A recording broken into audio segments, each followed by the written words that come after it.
नमस्कार दोस्तों, स्वागत है आपका मेरे चैनल कॉमिक्स लाइफ में। शुरू करते हैं अनिल मोहन जी द्वारा लिखा गया देवराज चौहान सीरीज का एक और मज़ेदार उपन्यास निशानेबाज। देवराज चौहान सीरीज। पंचम खेड़ा बेड पर लेटा था। गले तक लिहाफ ओढ़ रखा था, आंखें बंद थी और पास ही कुर्सी पर नर्स सतर्क मुद्रा में बैठी हुई थी। खेड़ा के चेहरे पर कभी कभार क्रोध की परतें उभर आती। ऐसा लगता था जैसे कठिनता से उसने अपनी सोचों पर और गुस्से पर काबू पा रखा हो। क्षण भर के लिए वह आंखें खोलता तो पुनः बंद कर लेता था। होठ भींच जाते थे।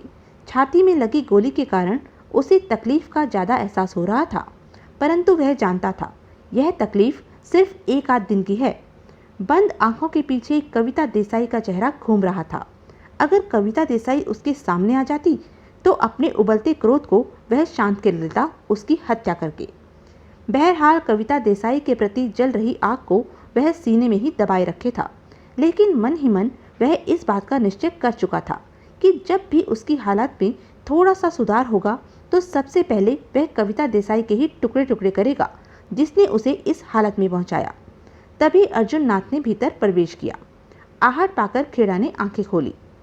अब कैसी तबीयत है? अर्जुन नाथ के चेहरे पर शांत भाव थे। धीरे धीरे ठीक हो जाएगी, खेड़ा ने नर्स पर निगाह मारते हुए कहा। अर्जुन नाथ खेड़ा के बेड के समीप पहुंच गया। खेड़ा साहब, बहुत ही अजीब खबर सुनने को मिली है, अर्जुन नाथ ने कहा। खेड़ा की प्रश्न भरी निगाह अर्जुन नाथ पर जा टिकी। सोने से भरी मेटाडोर वैन मंदिर के पीछे से जैसे जैसे देवराज चौहान ने बरामद कर ली थी। खेड़ा उसे देखता रहा। चंद क्षणों तक ठिठक कर अर्जुन नाथ ने पुनः कहा, और जब देवराज चौहान वैन लेकर जाने की फिराक में था तो डाबर बागले के कमांडो खुराना ने गनों के दम पर वैन को देवराज चौहान से छीनकर डाबर बागले के सामने पेश किया। उसके बाद जब वैन को खोला गया तो वैन खाली थी। उसमें से 70 करोड़ का सोना गायब था। खेड़ा की आंखें सिकुड़ गई। जानते हो ना अर्जुन नाथ कि तुम क्या कह रहे हो? अर्जुन नाथ ने सिर हिलाया। वैन से सोना गायब था? जी हाँ। कौन ले गया सोना? किसी को नहीं मालूम। यकीनन हर कोई हैरान परेशान होगा। वैन हर समय कविता की निगाहों के सामने रही। ऐसे में किसी के सोना निकाल ले जाने का तो प्रश्न ही नहीं उठता था। अर्जुन नाथ ने होठ सिकोड़कर कहा। तो फिर कौन ले गया सोना? खेड़ा के चेहरे पर हैरानी थी। यही तो समझ नहीं आ रहा, अर्जुन नाथ ने विचार भरे स्वर में कहा। क्योंकि जो सोने के पीछे थे वह अभी तक सोने की तलाश में है। जाहिर है किसी के हाथ सोना नहीं लगा। पंचम खेड़ा ने विचार भरे अंदाज में आंखें बंद कर ली। अर्जुन नाथ खड़ा रहा। खेड़ा ने आंखें खोली। अर्जुन नाथ जी, जो सोना हासिल करने के लिए भागदौड़ कर रहे थे, सोना उन्हीं में से किसी के पास है। यह आप क्या कह रहे हैं? अर्जुन नाथ ने हैरानी से कहा। मैं ठीक कह रहा हूँ। जो सोना पाने की फिराक में थे उन्हीं में से किसी के पास सोना है। उनमें से ही किसी ने सोना वैन से पार किया है और अब भी वह दिखावे के तौर पर सोना पाने की फिराक में लगा हुआ है। ऐसा क्यों? क्योंकि वह जो भी है इस बात को जानता है कि सोना पाने की दौड़ से बाहर हो गया तो सब समझ जाएंगे कि सोना उसके हाथ लग चुका है। फिर उसकी खैर नहीं। सब खतरनाक हैं और 70 करोड़ का सोना पाने की खातिर उसे ढूंढकर ही दम लेंगे। इसलिए सबको धोखा देता हुआ वह यूं ही दिखावे के तौर पर इधर उधर हाथ पांव मारता फिर रहा है। जब मामला शांत पड़ जाएगा तो आराम से वह सोने का इस्तेमाल करेगा। अर्जुन नाथ खेड़ा को सोच भरी निगाहों से देखता रहा। क्या देख रहे हो? आप बुरा तो नहीं मानेंगे मेरी बात का? बोलो। मुझे आपकी बात से इत्तेफाक नहीं है, अर्जुन नाथ ने कहा। क्या इत्तेफाक नहीं है? यही कि सोना पाने वाला अभी भी दिखावे के तौर पर फील्ड में है। तुम्हारा मतलब कि जिसने सोना लिया है वह अब हमारे सामने नहीं है? जी हाँ। तो सोना पाने की दौड़ में से कौन गायब हुआ है, ताकि हम सोच सकें कि सोना उसने लिया है? अर्जुन नाथ ने सोचा, हिसाब लगाया, फिर बोला। मरने वालों को छोड़कर बाकी सब अभी भी फील्ड में हैं। तो अब क्या कहते हो? क्या कोई बाहरी आदमी सोना ले गया है? अर्जुन नाथ उलझन में फंसा कोई जवाब नहीं दे सका। खेड़ा भी खामोश पड़ा रहा। सोना कौन ले गया, अभी इस बारे में निश्चित रूप से कुछ नहीं कहा जा सकता। अर्जुन नाथ के स्वर में जाने क्यों व्याकुलता भर आई थी। बहरहाल मैं इतना जरूर कह सकता हूँ कि वैन में से जिस अंदाज में सोना निकाला गया है उससे स्पष्ट है कि निकालने वाला गुणवान व्यक्ति होगा। गुणवान? खेड़ा ने प्रश्न भरी निगाहों से उसे देखा। मतलब कि क्राइम वर्ड का पहुंचा हुआ आदमी, और सोने की दौड़ में लगभग सारे ही पहुंचे हुए आदमी शामिल हैं। खेड़ा ने आंखें बंद करते हुए कहा, अर्जुन नाथ, यह बहुत अहम सवाल है कि वैन में से गुपचुप सोना किसने निकाला। इस इंसान को हर हाल में तलाश करना ही है। 70 करोड़ की रकम कम नहीं होती। हमारे हाथों से छीनकर कोई दूसरा ले उड़े, यह अच्छी बात नहीं है। तुम बाहर निगाह रखो, फील्ड में रहो, और मैं बेड पर पड़े सिर्फ इसी बात पर ही दिमाग दौड़ा सकता हूँ कि सोना कौन ले उड़ा है। शायद मैं सोचों के दम पर उस तक पहुंच सकूं। अर्जुन नाथ सिर्फ सिर हिलाकर रह गया। शिखा ने भीतर प्रवेश किया तो सिकंदरा नाथ को चारपाई पर गहरी नींद में पाया, जो कि आहट सुनकर फौरन उठ बैठा था। कविता दीवार से टेक लगाकर फर्श पर बैठी थी। कविता ने दोनों को देखा, फिर आगे बढ़कर चारपाई के किनारे पर बैठती हुई बोली, खेड़ा जिंदा है। कविता देसाई उछलकर खड़ी हो गई। क्या कहा?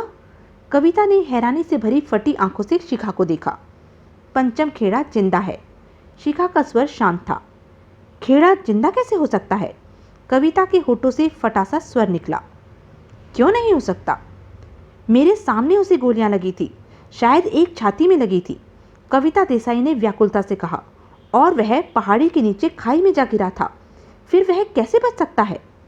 मुझे सिर्फ इतना मालूम है कि वह बच गया है और अपने बंगले पर है। तुम्हें कैसे पता चला? चल गया कहीं से, और सही पता चला है। गलती की कोई गुंजाइश नहीं।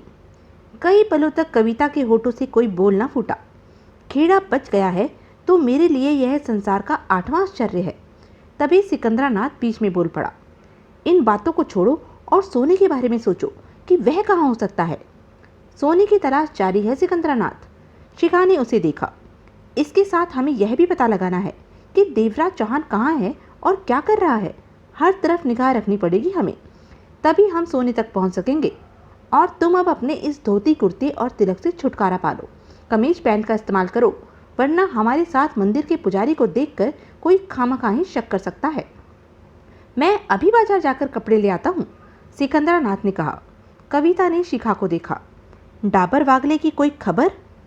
खास कोई खबर अभी पता नहीं चली। उन्होंने जगमोहन को छोड़ दिया? नहीं, जगमोहन को नहीं छोड़ा, यह खबर तो पक्की है। शिखा ने सिर हिलाया। फिर तो देवराज चौहान आराम से नहीं बैठने वाला, कविता ने गंभीर स्वर में कहा। देवराज चौहान तो यही मुद्दा बताएगा कि खुराना ने उससे सोने से भरी वैन ही ली है, खाली नहीं। और उधर डाबर वागले यही रट लगाए रहेंगे कि उन्हें सोना नहीं मिला तो जगमोहन को कैसे छोड़ दें। इसका मतलब तगड़ा झगड़ा होगा, सिकंदरा नाथ ने कहा। ज़्यादा चांस तो इसी बात के हैं, फिर भी देखते हैं क्या होता है। शिखा का स्वर गंभीर था। अगर हम खुराना के पीछे न होते तो यही सोचते कि खुराना ने सोने को पार कर लिया है, कविता ने विचार भरे स्वर में कहा। लेकिन हम खुराना के पीछे रहे, वैन हर पल हमारी निगाहों में रही। देवराज चौहान से वैन लेकर उसने सीधा अपने बंगले के पोर्च में रोकी और डाबर वागले को उसी समय बुला लिया। यानी कि सोना खुराना ने भी नहीं लिया। जिसने भी लिया है उसे तो हम ढूंढ कर ही रहेंगे, उससे सोना लेकर ही रहेंगे, शिखा ने दृढ़ स्वर में कहा। सिकंदरा नाथ होठ पीछे शिखा को देखता रहा। फोन की घंटी बजने पर नर्स ने रिसीवर उठाया, बात की, फिर खेड़ा से बोली, आपका फोन? किसका है? खेड़ा ने धीमे स्वर में कहा। नर्स ने पुनः रिसीवर में बात की, फिर खेड़ा से कहा, वह नाम नहीं बता रही, कोई युवती है। रिसीवर मेरे कान से लगा दो। नर्स ने रिसीवर कान से लगा दिया। हेलो, मुबारक हो खेड़ा। कविता की खनकती आवाज़ उसके कानों में पड़ी। मरकर भी तुम बच गए। खेड़ा की आंखों में मौत से भरी सुर्खी उभरी, होंठ भिज गए। तुम्हारी तो मैं बोटी बोटी करूंगा। खेड़ा इस हालत में भी गुर्रा उठा। मुझ पर इतनी नाराजगी क्यों खेड़ा? कविता का स्वर बेहद शांत था। साली, मेरी जान लेने में तूने कोई कसर नहीं छोड़ी और पूछती है नाराजगी। खेड़ा, कविता ने उसकी बात काट दी। गलतफहमी में हो, मैंने तुम्हें गोली नहीं मारी। झूठ बोलकर तू बच नहीं सकेगी। मैं तुझे बख्शने वाला नहीं। मैं तो तुम पर देवराज चौहान ने गोली चलाई थी, तुम उसका निशाना बने थे। तू कुछ भी कह ले, मैं तेरी बात का विश्वास। मैं सच कह रही हूँ और इस बात के आंखों देखे गवाह भी हैं। तुम आसानी से मालूम कर सकते हो। खेड़ा के होंठ भिज गए। कुछ नहीं बोला वह। आंखों देखी गवाहों के नाम बताऊं? बोलो, खेड़ा ने भिजे दांतों से कहा। शिखा, शंकर नाग नाम का चोर है एक, जो कि इस वक्त देवराज चौहान के पाले में है, और देवराज चौहान का एक साथी जयंत। इनसे तुम कभी भी मालूम कर सकते हो कि तुम पर गोलियां किसने चलाई। मैं भी आंखों देखी गवाह हूं, परंतु मेरी बात का तो तुम विश्वास ही नहीं कर रहे खेड़ा। तेरी जैसी चीज का विश्वास कौन करेगा? जो मैंने कहा है मालूम करते रहना। मेरी बात गलत नहीं है। अब बेड पर पड़े हो? हाँ। तुम्हें मालूम है कि नहीं कि सोना वैन से गायब हो गया है? मालूम है। सोना कौन ले गया है कोई भी नहीं समझ पा रहा। हम सोने की तलाश में हैं। तो अगर तुम चाहो तो इस काम में हमारे साथ मिल सकते हो। मैं अपने आप में बहुत कुछ हूँ। मुझे किसी के साथ मिलने या मिलाने की ज़रूरत नहीं। मर्जी तुम्हारी। मैं तो चाहती थी कि सोने को लेकर आने वाले वक्त में हम में झगड़ा ना हो। मुझे झगड़े की परवाह नहीं। परवाह तो मुझे भी रही है, कविता ने कटुता से कहा और लाइन काट दी। देवराज चौहान ने भीतर प्रवेश किया तो जयंत कुमार शंकर नाग से होती हुई निगाहें उस व्यक्ति पर जाकर टिक गई, जो कुर्सी पर बैठा टांगे फैलाए लापरवाही भरे अंदाज में सिगरेट की कश दे रहा था। उसके भीतर जाने पर भी उसने कोई प्रतिक्रिया नहीं दिखाई थी। निगाह भर देवराज चौहान को देखा था बस। उसके बाद फिर कश लेने में व्यस्त हो गया था। देवराज चौहान ने पुनः जयंत को देखा। चौबे कहाँ है? देवराज चौहान ने पूछा। समझा दिया उसे। जयंत बोला। क्या समझाया? उसके बारे में सोचना छोड़ दो। अच्छी तरह समझाया है उसे। अब वह तंग नहीं करेगा। अलबत्ता बक्से हाथ में आएंगे तो उसे कुछ न कुछ दे देंगे, जयंत ने कहा। देवराज चौहान की निगाह पुनः नए आदमी पर जा टिकी। डाबर वागरे से बात हुई? यह कौन है? देवराज चौहान ने नए आदमी को देखा। बब्बन, मेरी मौसी का लड़का, जयंत बोला। तुम्हारे आगे आगे ही इसने भीतर कदम रखा है। वह कुर्सी पर बैठा ही था कि तुम आ गए। करता क्या ही है? जयपुर में दादागिरी करता है। खासी दादागिरी। गली का दादा मत समझ लेना इसे। देवराज चौहान ने गहरी निगाहों से बब्बन को देखा। वह 40 बरस का था। सिर के बाल काले ही थे। 6.25 फीट लंबाई थी। बदन मीडियम था। उसकी चुस्ती फुर्ती का एहसास हो रहा था। आंखों में क्रूरता और मक्कारी कूट कूट कर भरी हुई थी। देवराज चौहान को समझने में देर न लगी कि बब्बन पहुंची हुई चीज है। उसे कम समझना गलती होगी। पहले इससे निपटो, देवराज चौहान ने कहा। जयंत ने बब्बन को देखा। यूं ही तो तुम आने से रहे, ऐसा क्या काम पड़ गया बब्बन जो अजमेर आना पड़ा? बब्बन मुस्कुराया। परसों मेरा आदमी किसी काम के सिलसिले में अजमेर आया था। गलती से उसे खबर लग गई कि 70 करोड़ के सोने पर छीना झपटी हो रही है और उसमें जयंत साहब भी शामिल हैं। 70 करोड़ की रकम मुझे इतनी मोटी लगी कि मैं खुद को रोक नहीं सका। सोचा जाकर अपनी किस्मत आजमा लूं। उसे कैसे पता चला कि मैं इस काम में हूँ? नंद किशोर को जानते हो? हाँ, तो यह भी जानते होंगे कि नंद किशोर बातें जानने में माहिर है। वही अजमेर आया था। जयंत कुछ नहीं बोला। क्या बात है, कहाँ है सोना? बब्बन ने कहा। जयंत ने देवराज चौहान को देखा। तभी शंकर नाग ने कहा, एक और आ बैठा। बब्बन के होठों पर पुनः मुस्कान उभरी। हाँ, एक और आ बैठा। भीख मांगने नहीं, छीनने आया हूँ। और छीनते वही हैं जो दिलेर होते हैं, जिनमें दम होता है। हर कोई छीनने की ताकत नहीं रखता। शंकर नाग जवाब में कुछ नहीं बोला। यह दोनों तुम्हारे साथी होंगे? बब्बन ने जयंत से कहा। जयंत ने कोई जवाब नहीं दिया। तुमने बताया नहीं जयंत कि सोना कहाँ है? मैं सारी बात जानना चाहता हूँ। जयंत ने देवराज चौहान को देखा। देवराज चौहान ने मुस्कुराकर सहमति में सिर हिला दिया। जयंत ने बब्बन को भी सोने के बारे में सब कुछ बता दिया। यह तो अच्छी बात है कि सोना अभी तक किसी के हाथ नहीं लगा। जयंत की बात खत्म होते ही बब्बन मुस्कुराकर बोला, जिस वैन से सोना गायब किया है उसे ढूंढना कोई कठिन काम नहीं है। कोई कठिन काम नहीं है। देवराज चौहान के होठों पर मुस्कान थी। नहीं, मेरे लिए कोई कठिन काम नहीं है। ऐसे काम मैं चुटकियों में कर देता हूँ। तुम्हारा मतलब है कि 70 करोड़ का सोना तुम तलाश कर ही लोगे? देवराज चौहान मुस्कुराया। हाँ, बब्बन के स्वर में विश्वास था। कर लूँगा, परंतु तुम्हारे अंदाज से लग रहा है कि तुम मेरी बात मजाक समझ रहे हो। अभी मुझे जानते नहीं हो ना, इसलिए तुम ऐसा नहीं। मैं तुम्हारी बात को मजाक नहीं समझ रहा। क्या नाम है तुम्हारा? बब्बन ने पूछा। देवराज चौहान। नाम सुनकर बब्बन ने कोई प्रतिक्रिया जाहिर नहीं की और कष्ट लेने लगा। डाबर वागले से क्या बात हुई? जयंत ने देवराज चौहान को देखा। देवराज चौहान ने सारी बात बता दी। जयंत और शंकर नाग गंभीर हो गए। तो अब तुम डाबर वागले के खिलाफ जंग छेड़ोगे? जयंत के स्वर में चिंता थी। हाँ, और यह जंग आज ही शुरू होगी। और सोना? शंकर नाग जल्दी से बोला। जब तक मैं जगमोहन को आज़ाद नहीं करा लेता तब तक मैं सोने की तरफ ध्यान नहीं दूंगा। कई पलों तक वहां चुप्पी रही। बब्बन ही बोला, यह जगमोहन कौन है? क्या चक्कर है उसका? चुप रहो, बाद में बात करना, बीच में मत बोलो। तुम्हारा इन बातों से कोई वास्ता नहीं, जयंत ने कहा। बब्बन ने फिर कुछ नहीं कहा। तुम डाबर वागले के खिलाफ जंग करोगे? जयंत ने देवराज चौहान को देखा। तुम कहीं जा रहे हो?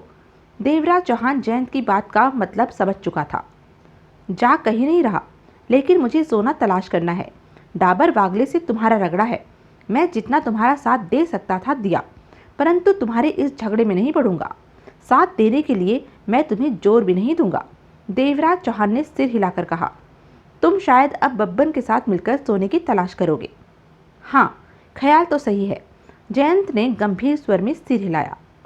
तुम जो चाहे कर सकते हो। सॉरी देवराज, मैं इसमें सॉरी की कोई बात नहीं। इंसान को सिर्फ अपने काम से मतलब रखना चाहिए, अपने फायदे की बात सोचनी चाहिए, देवराज चौहान ने मुस्कुराकर कहा। एकाएक खामोश बैठे बब्बन की आंखें सिकुड़ गई। क्या नाम बताया था तुमने? देवराज चौहान, बब्बन ने कहा। हाँ, और वह जगमोहन जो डाबर वागले की कैद?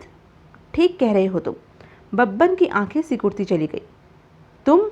तुम वही देवराज चौहान हो जो हिंदुस्तानी क्राइम वर्ल्ड की दुनिया में सिर्फ एक ही देवराज चौहान है, दो नहीं। ओह, बब्बन के होठों से गहरी सांस निकली। एकाएक वह दबा दबा सा नजर आने लगा।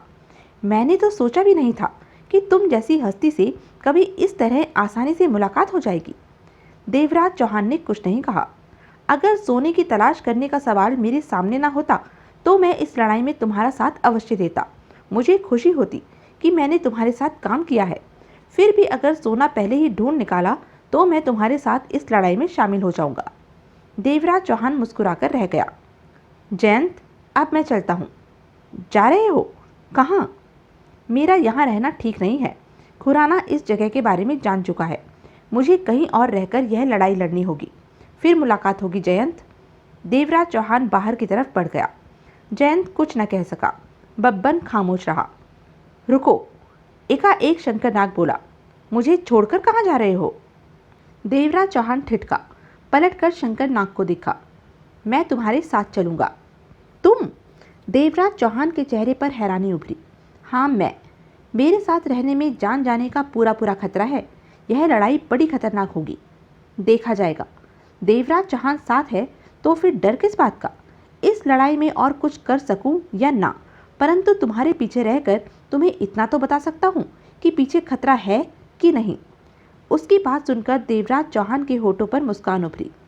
इस लड़ाई में पैसा तो है नहीं, जान का खतरा है। बेहतर होगा कि नहीं, मैं तुम्हारे साथ ही रहूँगा।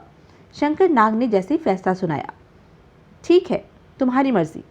देवराज चौहान और शंकर नाग बाहर निकलते चले गए। जयंत और बब्बन की निगाहें टकराई।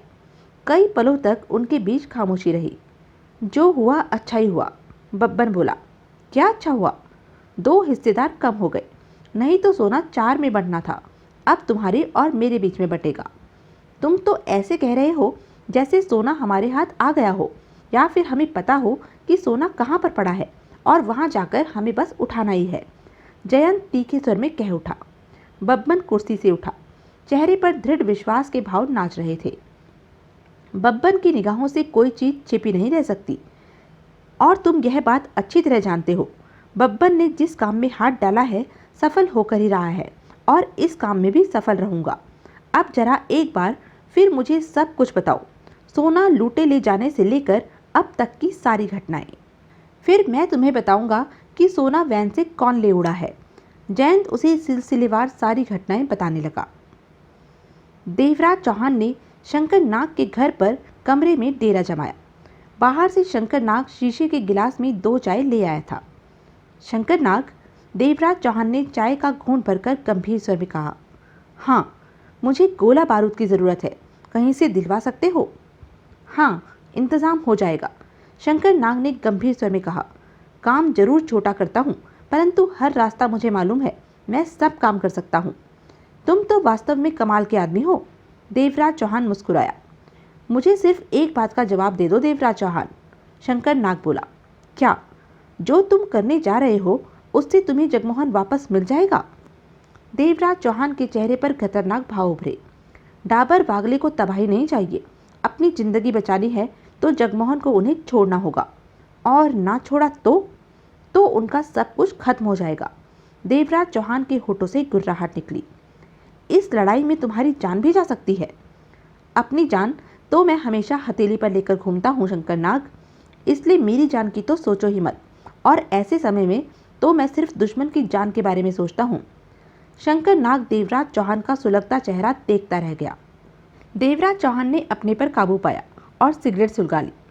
सोने के बारे में क्या सोचा है तुमने? पहले जगमोहन को आज़ाद कराना है, उसके बाद सोना। कम से कम इस बारे में सोचा होगा कि सोना वैन से कौन निकाल ले गया। नहीं सोचा, जरा भी नहीं सोचा। तुम्हें 70 करोड़ की जरा भी चिंता नहीं कि कोई और ले गया तो? बहुत चिंता है मुझे 70 करोड़ के सोने की, परंतु उससे ज़्यादा चिंता जगमोहन की है। शंकर नाग के होठों पर एकाएक मुस्कान बिखरती चली गई। जगमोहन कितना किस्मत वाला है कि तुम जैसा इंसान उसके साथ है। देवराज चौहान खामोशी से सिगरेट की कश लेता रहा, चाय के घूंट भरता रहा। दोनों ने चाय समाप्त की। शंकर नाग, तुम एक बार फिर सोच लो, मेरे साथ रहकर मौत ही तुम्हारा नसीब बनकर रह सकती है, और मैं नहीं चाहता कि मेरे रगड़े में तुम खामखा ही अपनी जान गंवाओ। अगर मेरी मौत आई है तो वैसे ही मर जाऊंगा, इसलिए मैं पीछे हटने वाला नहीं। देवराज चौहान कई पलों तक शंकर नाग को देखता रह गया। शंकर नाग, भगवान से भी यही प्रार्थना करो कि वक्त रहते जगमोहन का मामला निपट जाए। फिर क्या होगा? वक्त रहते मामला निपटा तो हम 70 करोड़ के सोने की तलाश में जुट सकते हैं। शंकर नाग का चेहरा खिल उठा।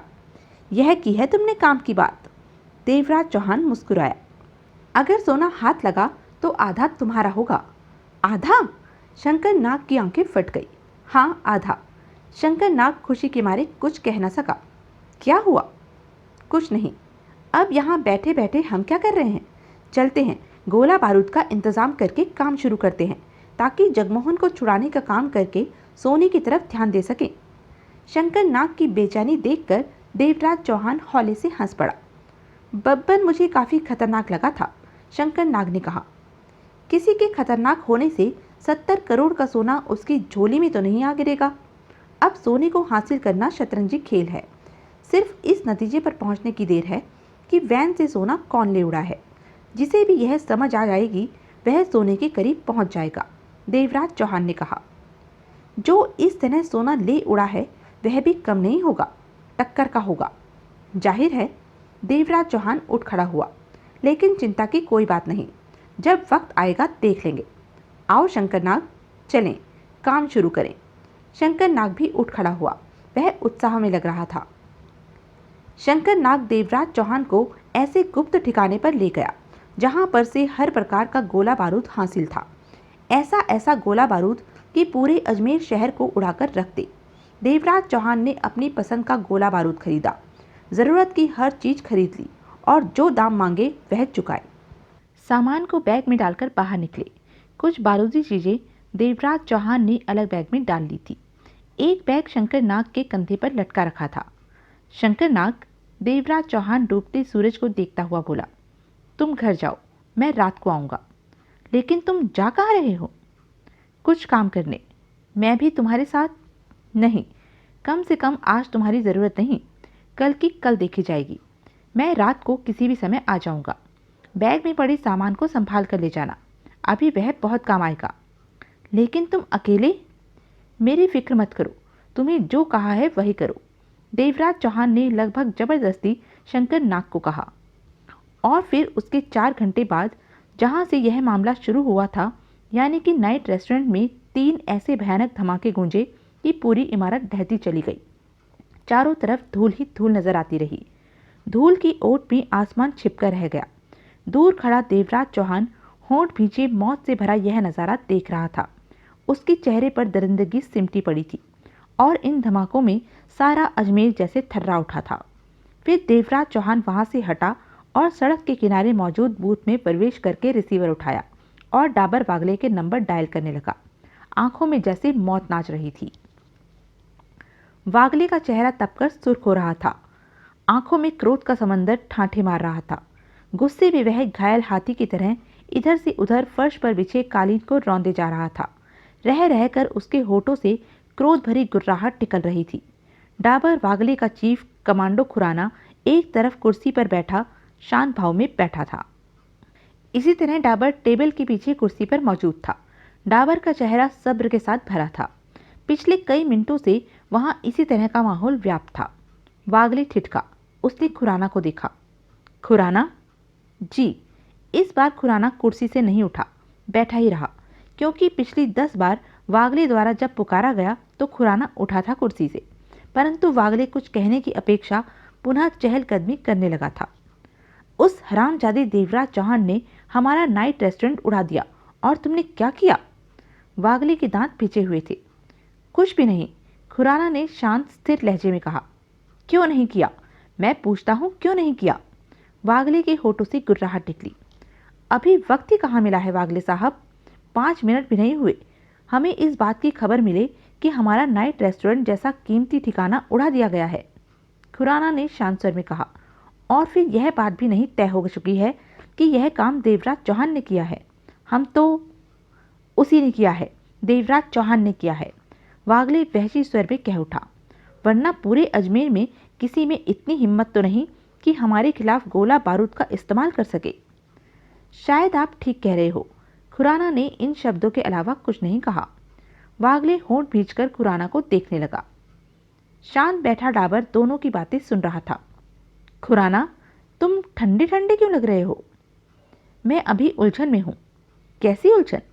यही कि जब तक यह बात साफ न हो जाए कि यह सब देवराज चौहान ने किया है, तब तक उसके खिलाफ कोई भी कदम उठाना ठीक नहीं। खुराना ने गंभीर स्वर में कहा। जगमोहन हमारे कब्जे में है। मेरे ख्याल में तुम बेकार में अपने ख्यालों को बीच में लाने की चेष्टा कर रहे हो, वागले ने दांत किटकिटाकर कहा। जब हम तुमसे कह रहे हैं कि यह काम देवराज चौहान का है, तो तुम्हें हमारी हर बात माननी चाहिए। 2 पलों की खामोशी के बाद खुराना ने गंभीर निगाहों से वागले को देखा। और देवराज चौहान यह सब क्यों कर रहा है वागले साहब? बात वह पूछो जो तुम जानते ना हो। एक बार मैं आपके मुंह से जानना चाहता हूं। इसलिए कि उसका साथी जगमोहन हमारे कब्जे में है और उसे हम छोड़ नहीं रहे। और तब छोड़ेंगे जब वह हमारा 70 करोड़ का सोना हमारे हवाले कर देगा। हाँ, तब। लेकिन वह 70 करोड़ का सोना हमें दे चुका है। खुराना का लहजा स्थिर था। कब दिया? वागले की मुट्ठियां भिज गई। उस वैन में जो मैं उससे छीनकर आप तक लाया था। खुराना, वागले ने खा जाने वाली निगाहों से उसे देखा। उस वैन में फूटी कौड़ी भी नहीं थी। यह बात देवराज चौहान तो नहीं मान सकता, वह तो अपनी जगह ठीक है। वागले के माथे पर बल उभरे। बोलो खुराना, जो भी कहना चाहते हो साफ साफ कहो, शायद हम कहीं भूल कर रहे हो। खुराना मन ही मन सतर्क हो गया। वागले का खतरनाक रूप झलक उठा। डाबर की मुद्रा में कोई फर्क नहीं आया। वागले साहब, खुराना कुर्सी से उठ खड़ा हुआ और संभले शब्दों में बोला। मैं शुरू से ही 70 करोड़ की लूट के पीछे था और मेरे सारे कमांडो भी इस मामले पर निगाह रखे हुए थे। कविता देसाई 70 करोड़ के सोने के साथ पुष्कर रोड पर मौजूद पुजारी सिकंदरानाथ के मंदिर में छिपी बैठी है। यह बात जब सबको पता चली तब मुझे भी पता चली। खेड़ा मजूमदार, शिखा मेहता, देवराज चौहान, जयंत, शंकर नाग और हर वह शख्स जो सोने के पीछे था पुष्कर रोड पर बने उस मंदिर पर जा पहुंचा था और मैं भी अपने कमांडोज के साथ। वह सब सोना हासिल कर लेना चाहते थे, परंतु मैंने उनके बीच दखल नहीं दिया। मैं सिर्फ उस मौके का इंतजार में था कब कोई सोना अपने कब्जे में लेकर वहां से निकलता है और मैं उसे घेर लूं। खुराना पलों के लिए छिटका। वहां जो कुछ भी हुआ मैंने स्पष्ट देखा, सब कुछ देखा। और फिर 70 करोड़ का सोना हासिल करने की बाजी देवराज चौहान ने जीत ली। उसके बाद जब देवराज चौहान 70 करोड़ के सोने वाली वैन लेकर वापस अजमेर आ रहा था तो पुष्कर रोड पर मैंने उसे घेर लिया। देवराज चौहान का कहना था कि वह 70 करोड़ का सोना आप लोगों को देने जा रहा है ताकि सोना देकर जगमोहन को वह वापस पा सके। मैंने उसकी बात पर अविश्वास नहीं किया, लेकिन सोना देवराज चौहान ने उसी समय ले लेना ठीक समझा और वह ले लिया। शायद वह न देता, परंतु उसके पास और कोई रास्ता नहीं था। वह मेरे आदमियों की गनों पर था। साथ ही उसे कहा कि वैन में मौजूद 70 करोड़ का सोना आप लोगों के पास पहुंचते ही जगमोहन को छोड़ दिया जाएगा। खुराना के होठों पर बेचैनी सी उभरी। वागले और डाबर की निगाह खुराना पर थी। सोने को लेकर सिकंदरानाथ के मंदिर और उसके आसपास होने वाली घटनाएं मेरे सामने हुई थी।